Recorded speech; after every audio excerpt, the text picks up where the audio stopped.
And just to finish up the thoughts that I was ending with, as far as attention getters go, again, an anecdote is a short story, something about your life. You might have something about living on minimum wage, or something about not achieving your dream, or something that ties into loneliness, or whatever. So that would be an anecdote. Statistics or facts, maybe about your topic, loneliness or the American dream. Do not open with a question. Do not start with a question ever, ever, ever. In any essay that we'd ever write, do not ask questions during the essay, ever. Avoid using you, and avoid I, me, any personal pronouns at all.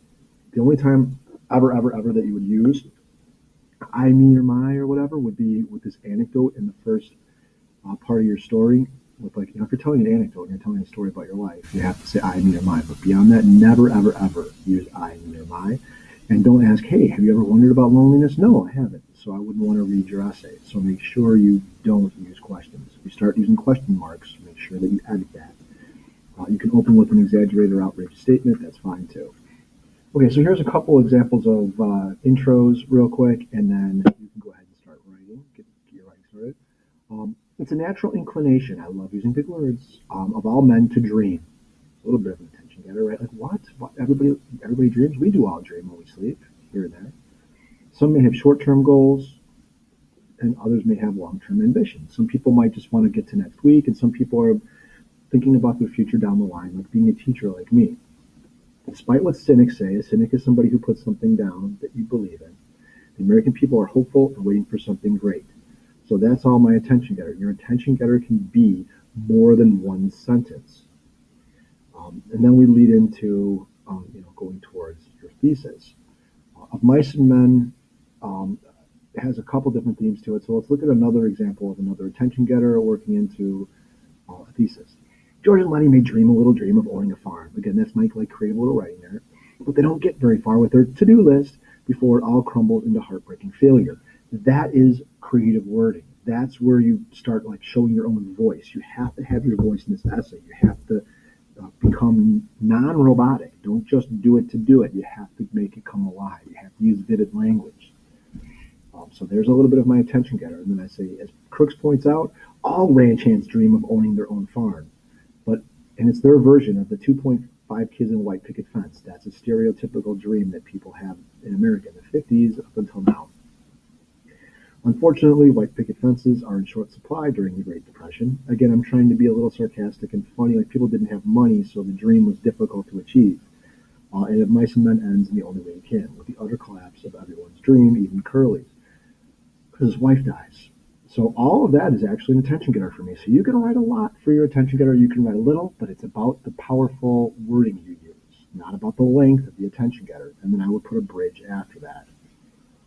Again, if you want to look back at this, I'll have this PowerPoint posted, and I'll have examples here of quotes and anecdotes. I'm not going to read all this to you, but these are examples. And here's an example intro paragraph kind of put together now after what we talked about. So you have your attention getter. And then after the attention getter, you have to have a buffer leading me into your thesis. You have your thesis, and then after your thesis, you have to have 3 preview sentences, meaning you're previewing the 3 topics you're going to write about in your essay. So here we talk about Crooks, here we talk about Curly's wife, and here we talk about Lenny. So I should talk about Crooks first. So let's see. The novel of Mice and Men uses Crooks, Curly's wife, and Lenny to display that the American dream is often unattainable. And here's my first preview sentence. Crooks was a lonely stable buck who was unable to reach his goal of owning a farm because of the color of his skin. So that's a little preview of what I'm going to write about Crooks and why he couldn't achieve the American dream. Curly's wife had dreams of becoming an actress, yet her gender, because she was a woman, and the time period she lived in, had held her back. Again, that ties into why she couldn't get the American dream. And finally, Lenny, the protagonist, was unable to tend his rabbits due to his mental issues, his anger, and the fact that he was not accepted. Again, why he couldn't achieve the American dream. And there's a separate preview sentence, I color-coded them for you, about each body paragraph you're going to write about.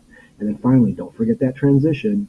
Transition should lead me from here into your first topic. You can write it like this, like, as one can see, the 1930s was very lonely, and literally made everyone depressed. Or you can lead us into your first body paragraph. So maybe you'd write something about Crooks. Many people experienced loneliness in the 30s. One of the main people who experienced that was Crooks, a stable buck who was treated badly because American, or something where you lead us into that first body paragraph. Don't forget again that you need to have this buffer or bridge. So your attention getter needs to lead into the thesis with something. So if I'm talking about the American dream here, I should restate something and lead into the thesis. You shouldn't just go right from the attention getter to the thesis.